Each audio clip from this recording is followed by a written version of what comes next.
Have you ever heard the sound of freedom?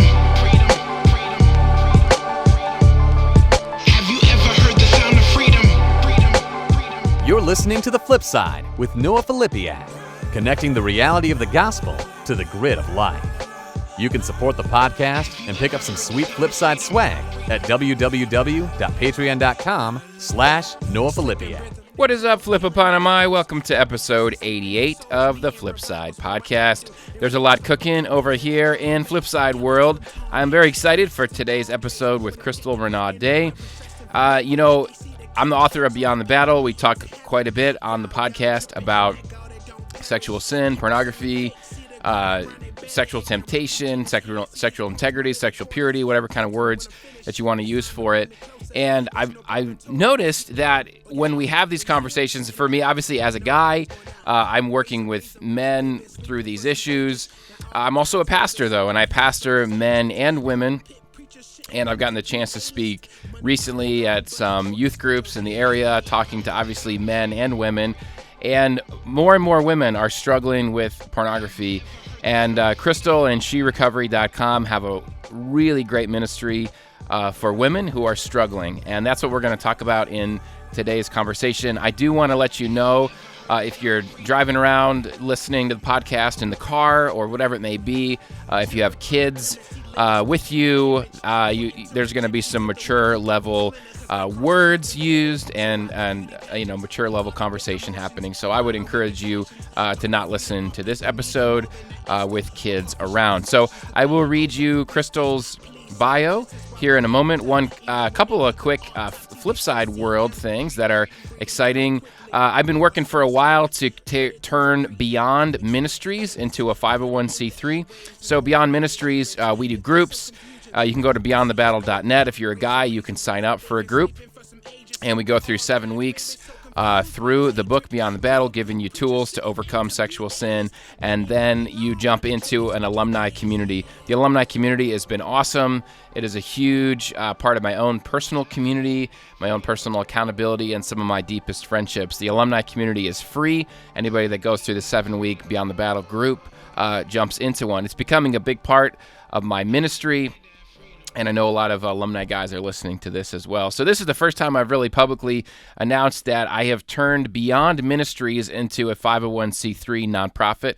And the reason for doing that, so one of the reasons is you can give a donation now, and it will be tax deductible on your giving for the year. And I'm still pastoring Mosaic Church, but this is a win-win through you remember I did a sabbatical from the podcast back in the spring, and this is part of what came out of that sabbatical. Was I'm doing a lot, and what God has kind of opened up some doors to get some more hands on deck. And so one of the ways I'm going to be doing that is reducing my role at Mosaic, where I'm still the church planting pastor, but we're opening up some pastoral residencies. And in those pastoral, at least one residency, possibly two, where we want to then cultivate a co-pastor model. Again, tying into episode 87 with Peter Sung, trying to even get away from this one-man celebrity, we're not celebrities in a small church plant, but that American idea of a one-person celebrity leader, but in a small church, it's still one person. For me personally, psychologically, it can end up carrying a lot of that weight. And so how do you do that? You develop co-pastors, but in our model, we're all going to be part-time. And so part of what my other part-time will be is being this podcast, Beyond Ministries, and some other ministry opportunities as well. So what I'm asking for is for you to consider being one of my supporters. And so what you would do is go to noahfilipiak.com/give or beyondthebattle.net/give. They'll both send you to the same place. There'll be information on there about how you can become a recurring giver or a one-time giver. We still have Patreon going on. Patreon is super fun.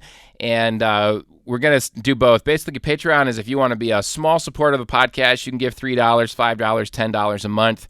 You get some sweet Flipside swag, like my third favorite podcast is the Flipside mug here.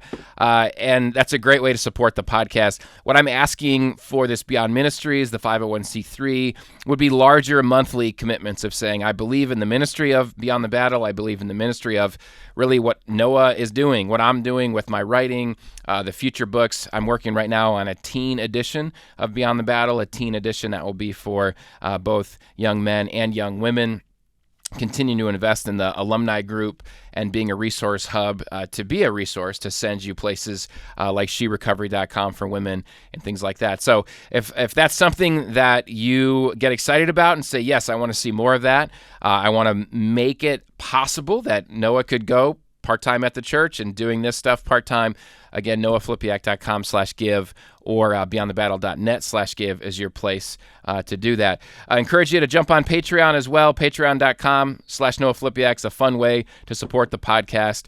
And give a shout out to Angry Brew, which is in my Flipside mug, angrybrew.com and fivelakes.com for supporting the show. And you can pick up some coffee from them. Use promo code FLIP, and you will get 10% off your order, and it's a great way to support the show as well. So let me read you Crystal's bio, and then we'll jump into this interview. Again, a reminder, if you're listening with kids around, you'll want to not do that. You want to listen when there's not kids around. And in the show notes, every Flipside show, we have our Covenant Eyes affiliate link and our Accountable to You affiliate link. I fully agree with Crystal. We need to get below the surface of just the behaviors to the heart level. I also, as I'm sure she does as well, fully believe in dealing with the behaviors and the symptom level stuff as well, so that we can get sober, so that we can get I think it's easier to get to the heart level when we're not continuing, the pattern of piling more and more fuel onto the fire. So just because we're going to be talking about pornography in today's episode, if you're struggling with pornography, a man or a woman, I encourage you to go to covenanteyes.com, use promo code BEYOND, and you'll get your first month for free. I also use Accountable to You, and you can go, don't use www on this, just go to u.app/beyond. And again, that's in the show notes, and that'll get you a free month of Accountable to You. And with that, let's jump into our interview with Crystal. Crystal Renaud is a pastoral counselor, certified coach, podcast host. If I could talk, that would be helpful. Podcast host, author, and speaker with 15 years of experience working with women facing pornography and other unwanted sexual behavior. She holds a master's in pastoral counseling from Liberty University and numerous certifications in counseling and coaching specialties from the American Association of Christian Counselors. Crystal owns and operates Living on Purpose, Coaching and Pastoral Counseling, and is the founding director of sherecovery.com, an online ministry helping women overcome porn and sexual addiction. Her work has been featured in the New York Times, ABC News, CNN, Christianity Today, The 700 Club, and more. She's authored several books, including 90 Days to Wholeness and Dating Done Right. Crystal resides in the Kansas City area with her husband, Tim. So with that, let's jump into this interview with Crystal. I think you'll be really encouraged and inspired. Here we go. Heard the sound of freedom. Have you ever heard the sound of freedom? All right, Crystal, welcome to the Flip Side. Thanks so much for joining us. Thanks for having me, Noah. I'm glad to be with you finally. Yeah, it's great to have you. Well, I'm excited for this conversation. We talk about all kinds of topics on my podcast, not just about sexual purity, pornography things, but of course, with my book, Beyond the Battle, which is a book for men, helping men overcome sexual addiction, porn addiction, whatever word, you kind of want to use. We certainly, I shared my story a lot on here. I've interviewed various guests in the that are ministering to men, and I'm really excited, to hear your story and to hear about your ministry. The first thing I wanted to ask you was, I don't know, I don't want to put words in your mouth. I've got to. This is always talked about. This being pornography. Talked about as a men's issue in the church, right? It's talked about if it is talked about in church, it's talked about to men. And I am wondering just what your thoughts are on that as a woman who's helping women overcome Mhm. struggles with pornography. What is that like to hear the struggle of pornography talked about in the church only as a men only issue?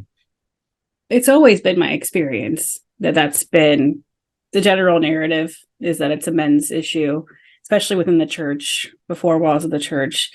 It was my experience being a teenager watching porn and hearing my own pastor talk about men don't watch porn. It's adultery. It's not honoring to your wives or your families. And so from a very young age, even in terms of my story, what that did for me was told me as a woman that there was something wrong with me, because it's not something that is being presented as something that is male and female in terms of a problem. And so really the narrative was men watch porn. And so to me it was, well, men watch porn. And since I watch porn as a woman or as a young girl, that means that I'm like a man, or that I'm not like a real woman. And so it really did create just kind of a identity crisis in a sense too, that there was something wrong with me, that I was a woman who watched porn. And I think that that has continued. I'm talking about, I mean, I'm 30, almost 39 years old next month. And I was 10 when I was exposed to porn, 19 when I entered into recovery. And so we're talking, a long time of this same narrative. And unfortunately, it just hasn't seemed to change. And it's continued to be a problem in terms of how it makes women feel, but also the extra shame that comes with that. Because, if we aren't the ones who are supposed to be struggling, then we're not going to tell somebody that we are. Right. Yeah, I was thinking when porn is talked about for guys that are struggling, there's often shame felt, and there's this feeling of, well, I'm not gonna get help because I feel all the shame, around it. But at least it's being talked about it. I can't imagine that double sort of portion of shame that you've had to experience when it feels like, hey, this is this bad thing that guys struggle with. But if you're a woman, then it must be really bad that we can't even address it or talk about it. I mean, is that sort of where that comes from? And what advice would you give to women who are working through that? Yeah, it's tough, because honestly, the women who come to us at She Recovery, even still, we've been in some form or fashion, I've been doing this work for 15 years or more. But as an online entity, we've been doing it since 2009. And so it saddens me that we still get messages from women who would say, I thought I was the only one. I thought I was alone. And so what I say to her, as I really try to say, and even use statistics for this, to be able to show her that you aren't alone. Let my story be a testament. One, because obviously if I also watched porn and struggle with pornography, then you're not alone, even if it's just the two of us, right? It's the whole Me Too thing. This is also a problem for me. But Pornhub, biggest porn site in the world, they claim that 36% of their worldwide viewership is female. That's based on registered accounts. So we just did a survey recently at She Recovery and found that of those who watch porn, less than 90 or more than 85% of those who were surveyed didn't ever create an account on a porn website. And so to me, that shows that women are more secretive. They don't leave a paper trail as much as maybe men do. And so I really try to let women know, even the biggest porn site in the world is showing that over a third of their viewership is female. And so you can't possibly be the only one. And so I try to reiterate that. That's not saying that it's okay. And more than a third of porn population watches porn, or more than porn viewership watches porn as women. That's okay. It's to say you're not alone, but let's get some help for you. Now that you know you're not alone and there's hope for you, let's work on it. Yeah. And in the church, we need to do a much better job when we do talk about pornography to talk about it talk to men and to women, and when we provide resources, to provide resources for men and for women. Mhm. I think that's huge. I'm working on, and there's certainly value in books like yours for women, a book like mine for men. There's certainly value in resources that are for men only, resources Mhm. for women only, in groups and those sorts of things. But Yeah. when we talk about it, I think it's really important that we and for me, I would say, I don't know when it started. The last few years, coming in contact with some of your resources has really helped me as well. To start, there was this process of me having to go, oh yeah, I need to change as a pastor. I need to change the way, and as someone, even in my sort of niche of this ministry world, and those Yeah. that might listen to me, I need to start changing. And one of the reasons I want to do this episode is to start Yeah. helping listeners change, to say that, yeah, this is an issue that affects everybody, and we need to start approaching it that way. And it doesn't mean Mhm. that it's okay, like you said, but it does normalize the conversation. It normalizes Yes. the ability, to be able to reach out and get help. Yes, absolutely. What advice would you have? There are, I don't know the stats, but I'll just go to like the stereotypical situation. The guy struggling with pornography, and the wife is like, how could you ever, look at porn, right? And Mhm. I'm curious in that situation. And first, let me say, I don't judge those women. I don't. I understand the betrayal and trauma that they feel. And but I also wonder, for a woman like that who might be listening, I think it's important that she is an approachable person for other women. So a woman in the church that doesn't struggle with porn, and a woman who frankly never has, and just doesn't see any allure to it whatsoever, and can't imagine why her husband, would keep going to this, and really has maybe some strong feelings about this. I think, I don't know how to put this into words. I know there's some sensitivity here, but I think if that woman is in a small group with a woman who is struggling with porn, it's important that she's able to be an approachable person, so that a woman who's struggling with porn can open up and not be treated Mhm. as if she's doing the worst sin in the world or something like Mhm. that. I don't know. Do you have any advice for women who don't struggle, and how they can be an approachable person for other women who might struggle? Yeah, it's interesting. It's an interesting thought, because I've experienced that in like doing an exhibit table at a conference or something like that, where Mm, maybe there are a lot of betrayal trauma topics, a lot of wives who are struggling, a lot of ministries related to that. Fortunately, there are a lot of issues with that in the world anyway. And oftentimes, and I say often because it probably happens at least once every time I go somewhere, a woman who is experiencing betrayal trauma will come to my table and will basically say, I can't imagine any woman would want to watch porn. Which, of course, that tells me again as a woman that there's something wrong with me, mm, or that there's something wrong with women that we work with, obviously. And so we have to really kind of help them to understand, like, you may not have ever thought you'd watch porn, or that you may not understand what would drive a woman to watch porn, or even your husband, why they be drawn to watching porn.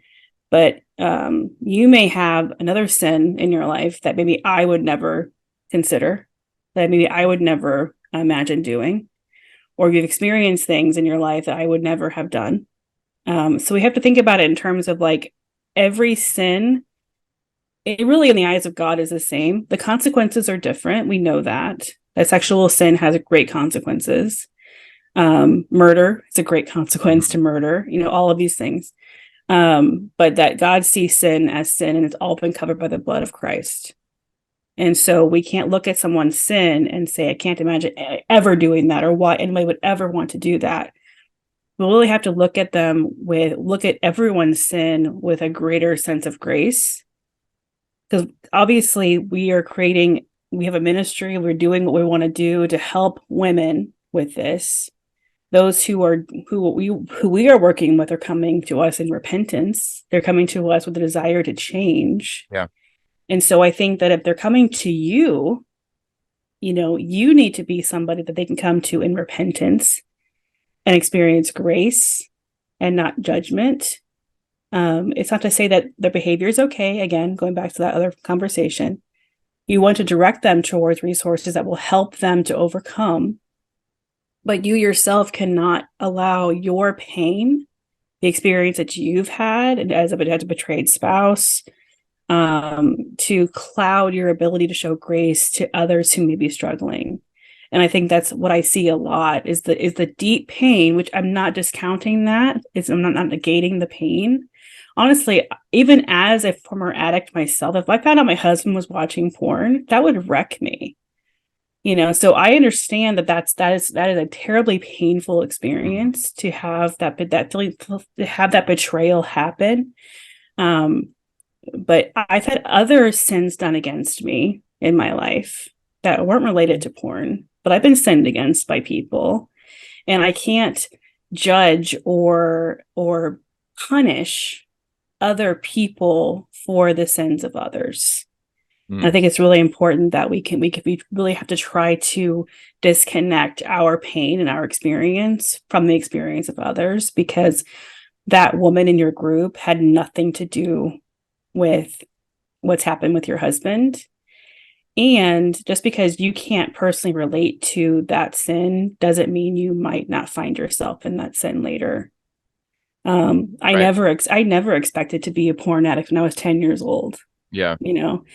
I think that's also important to think about too, is most adults who watch porn didn't find porn as adults. This has been a long time journey with this horrible companion. And they brought it into the marriage with them. They're bringing it into the church with them. They're bringing it into every relationship they've had with them. And so it's important that we disconnect again our perceptions, our preconceived ideas, so that we can actually be available and open to other people who are struggling. I think about this in terms of, it's kind of a tangent, but hope you'll allow me to do this. I think about this in terms of even the LGBTQ community. Like I myself, I struggled with same-sex attraction when I was watching porn, but I didn't when I became free. But think about somebody else who may be in a small group who's struggling with same-sex attraction or whatever. And if you're sitting there with such condemnation for that community, are they ever going to come to you and say, I'm struggling with same-sex attraction? Or I'm not saying that those things are okay, or that we're affirming or we're not gay affirming or whatever in that situation, but we have to be able to say, even if we've never experienced it, even if we don't understand that, we have to be open enough to have that conversation and say that I can't imagine living that way or feeling that way, but I want to be somebody can come to when they're struggling, so that they can see me represent Christ to them.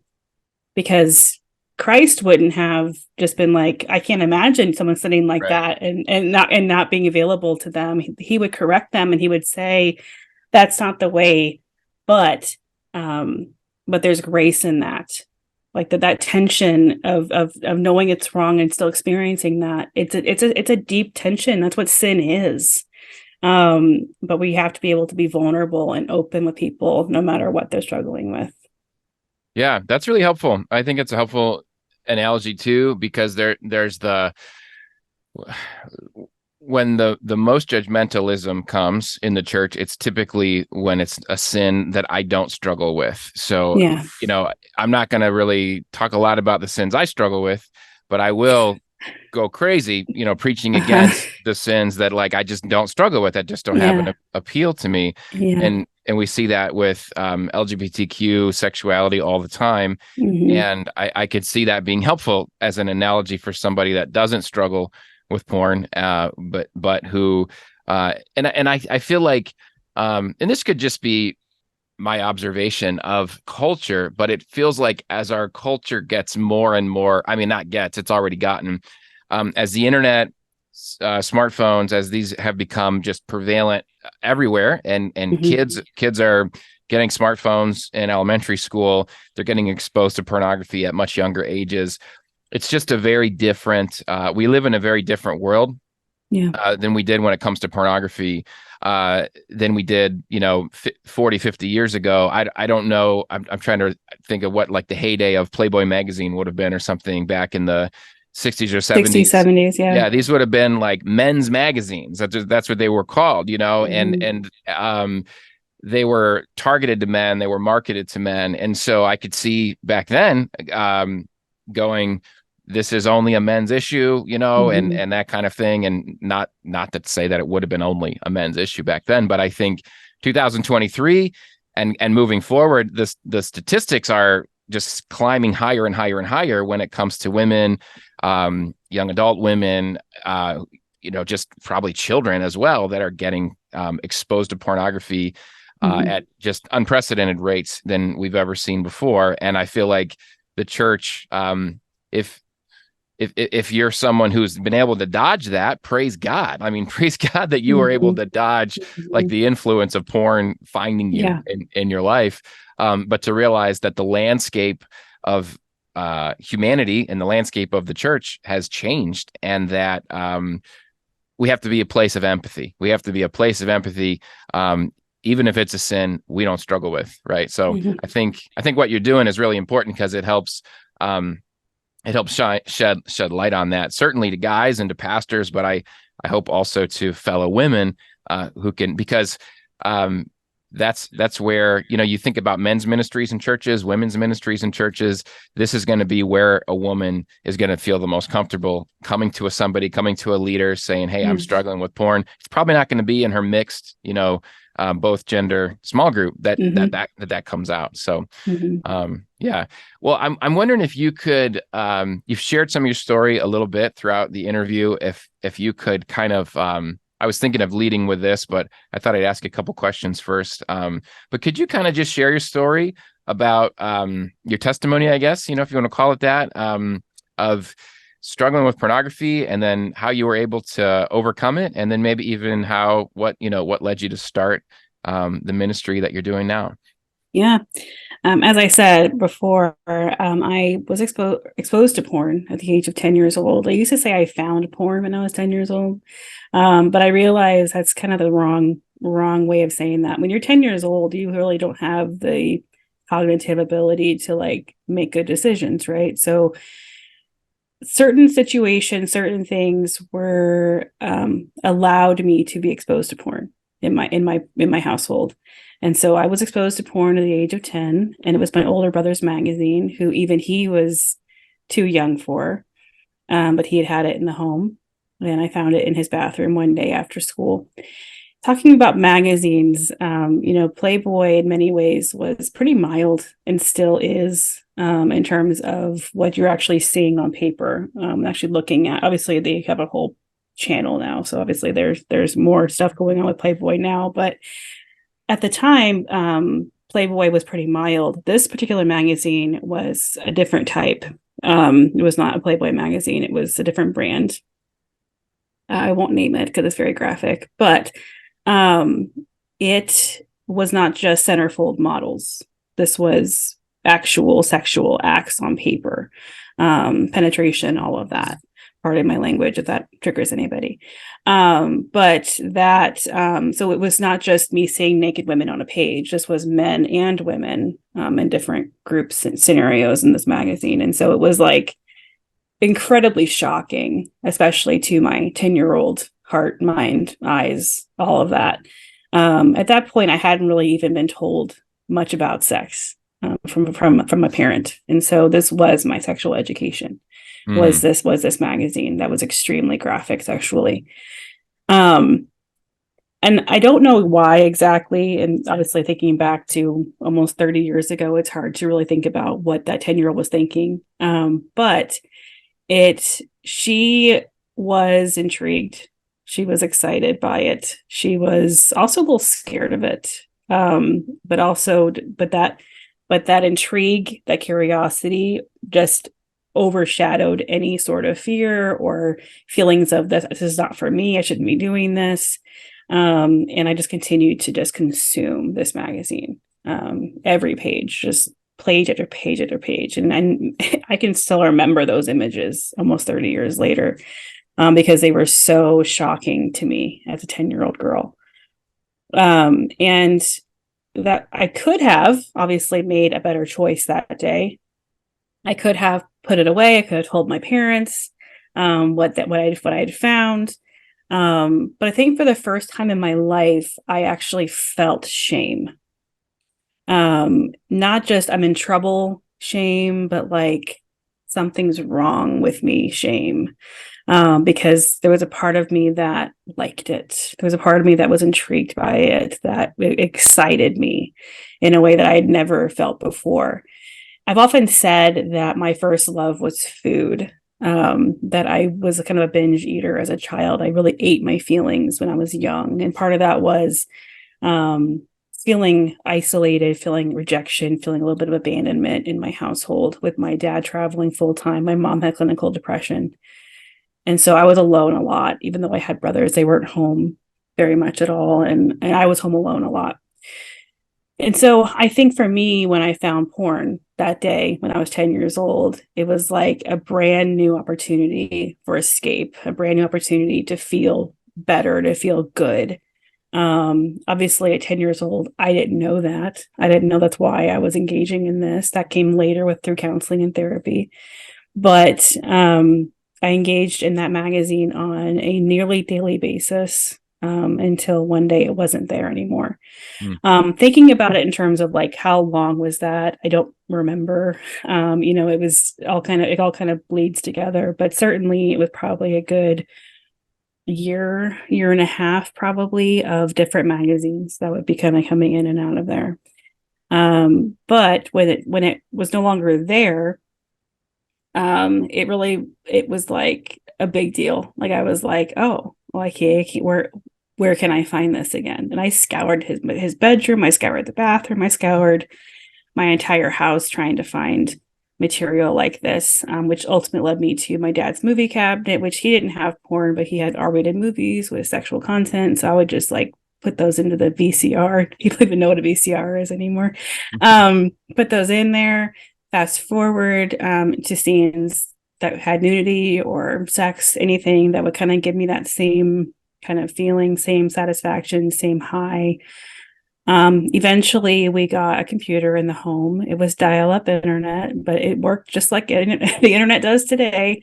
But my parents had put content blocks at the time on that, but they weren't very effective. And they also weren't thinking about me in terms of who they were monitoring. Mm-hmm. I was kind of the least of their thoughts that our daughter would be watching porn. And so I could navigate porn through chat rooms, other things to kind of navigate through. I didn't even know what the word pornography was. I didn't know that there was a name for what I was looking at. So if I were to look something up, it was usually just sex, nudity, naked women, boobs, those types of like just how young people think about these things. And eventually that led me to watching porn at school, in the library. So I really was kind of unabashed about it. I kind of looked at it anywhere I could. And that ultimately led to compulsive masturbation issues. I also engaged in like phone sex, cyber sex, talking to strangers who are probably adults. And I was clearly not an adult. Putting myself in pretty dangerous situations, to be honest. And I wasn't thinking about it in terms of like what the risks were. I was thinking about it in terms of how do I get my next fix? How do I get my next high? And eventually I started going to church with my mom. I was 16 when I came to faith at a church summer camp. And in many ways, that experience of becoming a Christian, being saved, just filled me with more shame. Just more like, because especially then it was like, obviously I always knew this wasn't for me. Like, well, I shouldn't be watching this. I'm not old enough, or whatever. But when I became a Christian, this is sin. Like, this is like sexual sin. This is perversion. This is sexual sin. This is not what I'm supposed to be doing. And so it filled me with even greater shame. And And then this was the first time I'd heard anyone talk about porn actually was when it was at church, which I find really interesting that in my whole like 6 years of watching porn, the first time I ever heard about porn in terms of like what I was actually watching was at church. And it was a sermon on a Sunday morning where the pastor was talking about pornography, kind of as part of a whole, like, I think it was like a sexuality series or something. And he was talking about porn, and if obviously that conversation was directed towards men. Right. And so going back to what, like I was saying at the beginning, like the narrative around porn has always been it's a men's thing. My brother's magazine, it's mostly women in the magazines, all these things were telling me that this is for men. And then even that sermon, the first time I ever heard about porn was directed towards men. And so it was like, again, shame, just compounding over and over about who I am, what I'm doing. My identity was so wrapped up in how dirty, how wrong, how messed up I must be to be watching porn, to be addicted to porn when I'm a woman. And it was almost 3 years before I ever met a woman who shared her porn story. I was almost 19. It was my 19th birthday that I met a woman at a church event. And the thing about church events too was I was doing everything I could to just like through osmosis, like be set free. So I was volunteering everywhere. I was singing in the youth group band. Like I was doing everything I could just to be a good Christian, to make this thing go away. And it just never did. But I prayed and prayed and prayed for God to like either release me from this or to bring someone into my life who I could tell. So I had a lot of fear about who to tell. I really thought that by telling someone, they would probably send me away. Like there's something wrong with me. I'd have to go to some clinic or something. A lot of fear around that. But I was at this event when I was 19, on my 19th birthday. A woman named Anne shared her story with me, and I'd only met her a couple times prior to this, and really were just acquaintances. But she decided to share her story, her testimony, with me that night.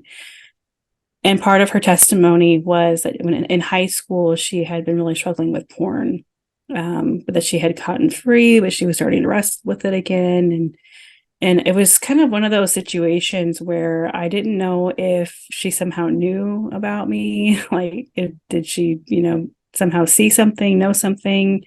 Is she baiting me into confessing? So again, a lot of fear, just a lot of shame, a lot of don't find out about me feelings.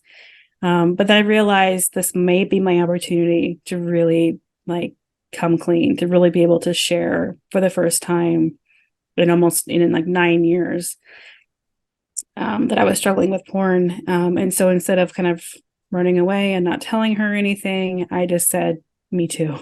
Again, those powerful words of me too, that letting someone else know that you struggle.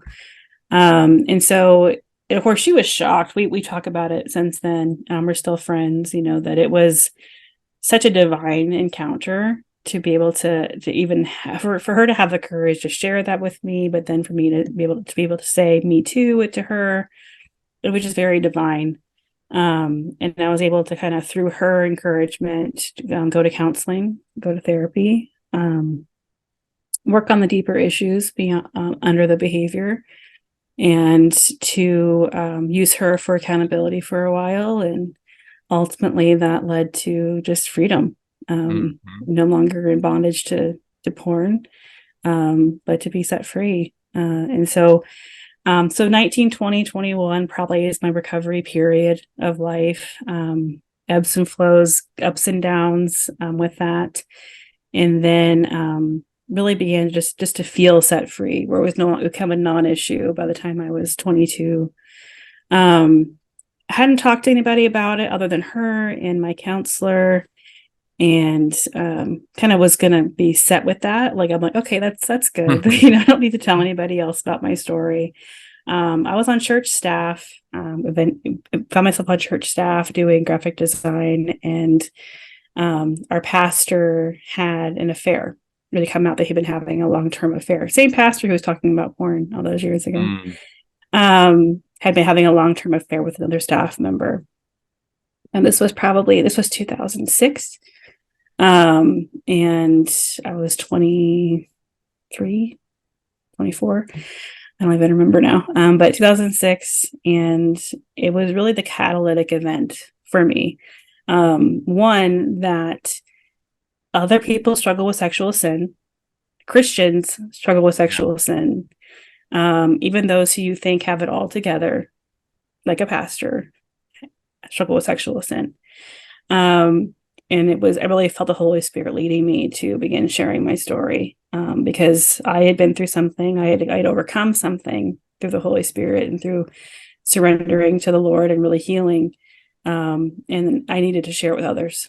And so by 2007, I was leading a small group at my church. I was blogging about it, things like that. And boom, by 2009, really started the ministry. By 2010, I was in the New York Times talking about my groups that I was leading, and it just kind of became much bigger than me, in many ways, more than me and my story. And by 2011, my first book came out, Dirty Girls Come Clean, and we started, the ministry from there. And 2019, we rebranded to She Recovery from a different ministry name, and it's been growing exponentially ever since. Really, COVID in many ways brought a lot more women to us in terms of just looking for online support, because all of our services are virtual. But it's been quite a journey. For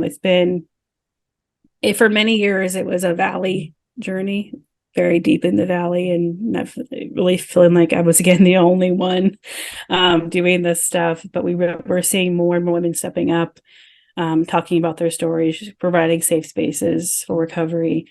And we continue to grow as an organization. And it's been really cool to see. Thanks for sharing that. And it's cool to hear what your testimonies led to, to be able to help other women and encouraging other women to share their stories. And that exponential approach is so great. I think when people experience vulnerability, it's contagious. It's contagious, because when we're vulnerable, then I say this quite a bit on the podcast, that if we believe in grace, we're going to be vulnerable. Like if we believe in grace, we're like, hey, we all got stuff, that we're forgiven of. So let's talk about those things that grace has healed us of. And then it encourages others, start to do that as well. So that's awesome. I'm really glad listeners get to hear that. Can you talk a little bit about, so I've got your 90 Days of Wholeness here with me. Yeah. And I saw that back there, we'll be encouraging listeners to pick up that and some of your other resources as well. I read some of it, and I liked, you're talking about intimacy disorders in there, and just a lot of relatability, stuff there. And I'm wondering if you can just kind of talk about that, what the intimacy disorder piece, and kind of what's often underneath the surface, right? You said earlier about there's the behavior level, and then there's the stuff going on beneath the surface. And if you can just kind of talk about that, and or like your general approach when a woman is, maybe there's a woman listening that's like, I need some help. What would your general approach be to help a woman, find freedom from this? Yeah. So 90 Days to Wholeness is an expounded upon version of the Dirty Girls Come Clean. So Dirty Girls Come Clean was the 5 steps: the surrender, confession, accountability, responsibility, and sharing. And I take those steps and I expound on them. And then in the 90 devotional, every 18 days, it changes steps. But it walks women through a scripture, a discussion prompt. It encourages them to journal. And so it's really a great entryway into recovery, or if you've been in recovery for a while, it's a great refresher. But the understanding that porn, sex, masturbation, shopping, eating, drugs, alcohol, all of these things are just behaviors. They really are just behaviors. They're coping mechanisms. They're coping behaviors for something else. And so, and I really believe that I completely believe that these are just behaviors. And that's why we can't get so wrapped up in the shame of the behavior. And I think that's important too, is because we think about porn and sex and it's like, oh, so shameful. But it's like, if we could think about those in terms of just behavior, those are just things you're doing. It's not who you are. It's not your identity. It's behavior, and you're medicating something that's deeper inside. And so our whole approach at She Recovery and through our counseling practice, Living on Purpose, is to help you navigate those deeper areas. Get to the root of why you watch porn. Because if you don't, you do experience what I experienced at 10 years old. It went from food to porn, and then for a while back to food. There can be a transference of behavior. So if you're dealing with one thing now and you just give it up cold turkey and become sober, you really can just end up navigating to some other behavior that maybe is more palatable, but it's still not good for you. You're still using it as medication. You're still using it to cope. And so it's really important that we don't have that transference experience, that we do really come to that place of true healing and overcoming.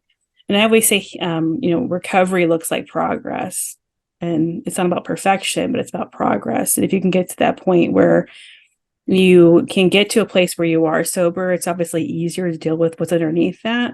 But sober is not enough. You have to work on the why.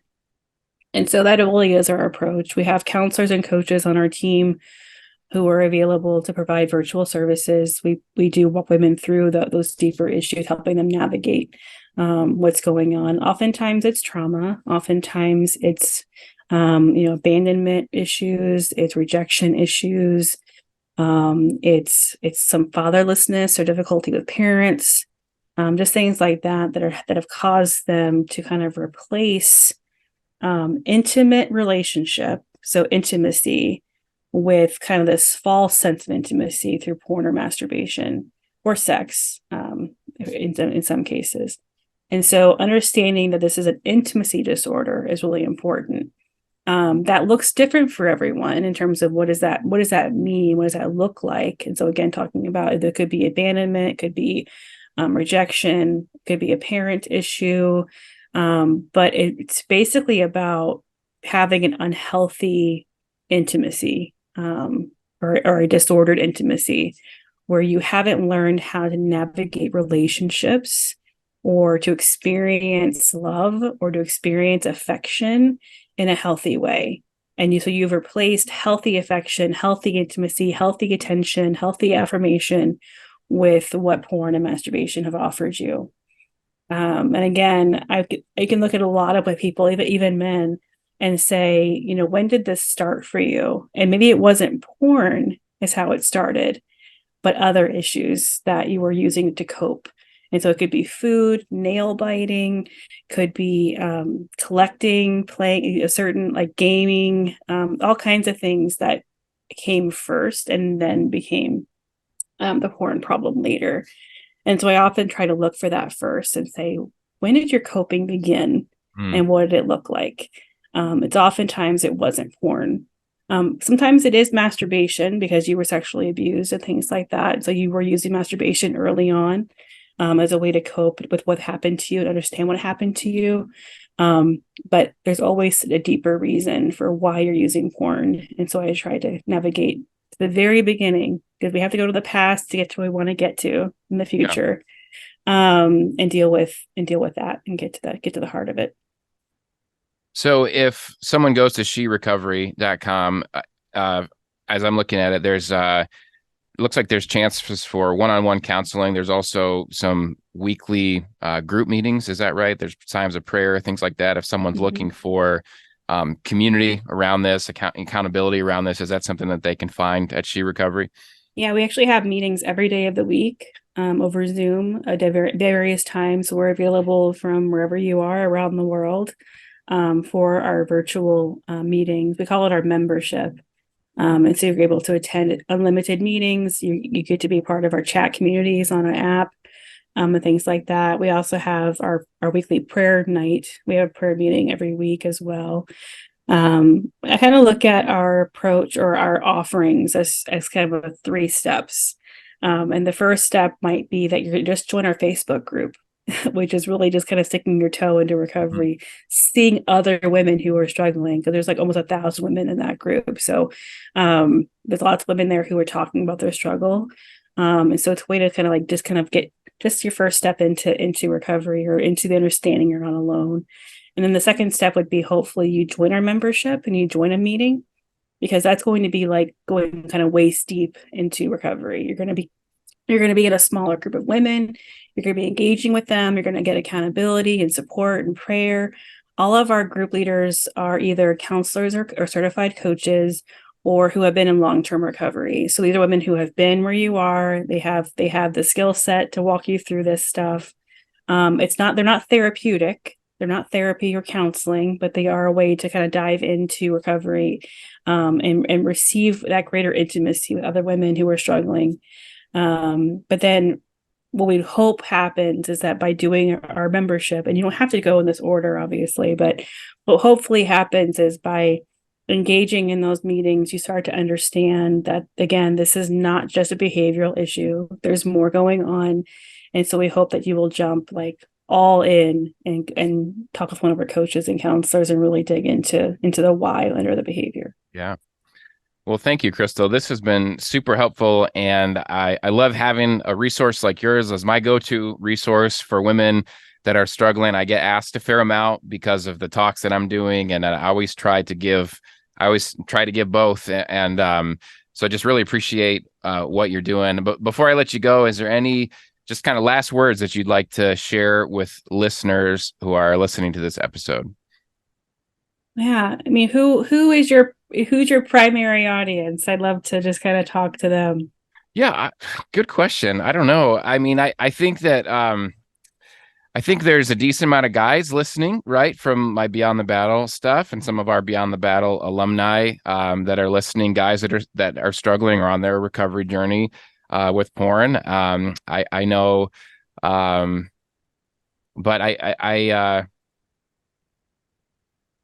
I don't know. Christians are my primary audience, I would say. But yeah.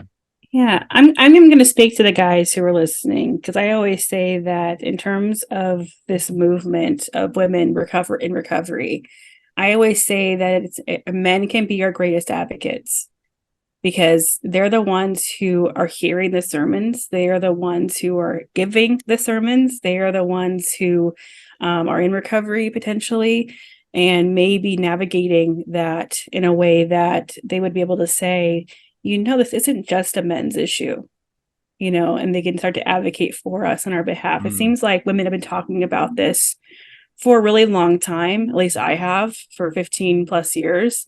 And it really hasn't changed the narrative much.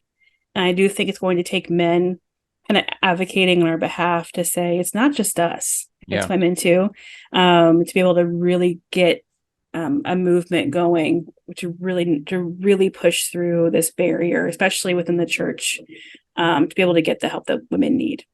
Amen. Well, you've won me over, Crystal, and I really do appreciate what you're doing. When I was doing young adult ministry, I planted a church, but just a few years ago, I was doing young adult ministry, and we had some women who bravely came forward after I shared my testimony, and they were like, "Hey, what about us?" And one of them wanted to share her testimony, and we bought a bunch of resources, and she, this is what I keep grabbing more than one thing here. This is what she picked. 90 Days of Wholeness was her favorite, and she started leading groups within the young adult ministry and continues to do that. And so just thank you. Yeah. Thank you for sharing your story and for what you're doing. And may God continue to bless it and continue to bring, healing to women through She Recovery. So thanks so much. Thanks for coming on to the Flip Side. I really, really appreciate it. Thanks for having me. I really appreciate it too. Heard the sound of freedom. Have you ever heard the sound of All right. Well, I hope you enjoyed that interview with Crystal Renaud. I hope it was challenging and made you think. And most of all, if you're struggling with pornography, if you're struggling with unwanted sexual behavior, reach out for help. If you're a guy, go to beyondthebattle.net, join one of our groups. If you're a woman, highly encourage you to pick up a copy of 90 Days to Wholeness. There it is, 90 Days to Wholeness, and check out sherecovery.com. And thanks for being a listener. Thanks for being a listener on the flip side. Thank you for supporting what I do with Beyond the Battle and helping guys find community and get out of porn addictions and other kinds of unwanted sexual behavior. Like I said in the intro, if you'd like to support in a more robust way, you can go to noahfilipiak.com/give or beyondthebattle.net/give. We are a 501c3. Those gifts will be tax deductible, and they really will make this sustainable. They'll allow me to have a sustainable role at my church, bringing in some other pastors where we can share the load together, work on a team, which is healthy and is by far my preference, where I can go into a part-time role at the church and then to be able to do the podcast and Beyond Ministries and other writing as the other part of my income. And so thank you so much to those that already support and via Patreon, and for those that would like to support in a more full way, thank you in advance. Thank you so much for listening. Stay tuned for further 5-minute flips, long-form episodes, and of course you can go to youtube.com/NoahFilipiak to watch all of these Flipside episodes. We appreciate your support and love over there as well. Thanks for listening. Thanks for watching, and I will see you next time on The Flip Side. The Flip Side with Noah Filipiak is a Beyond Ministries production. Copyright Noah Filipiak. www.noahfilipiak.com. Theme music by Kyle Lake at K-Lake Music. Used with permission. Please leave a review on Apple Podcasts and subscribe wherever podcasts are found. It's time to bring me closer. There's no purgatory, cause you're in or you're out. When you see him in the clouds, then you know it's going down. Raise them, raise them, raise them. They've been sleeping for some ages. Now all God's babies so confused by this hatred. Pulpit preachers shouldn't aim to be A-list. Money probably long, but short is what your days.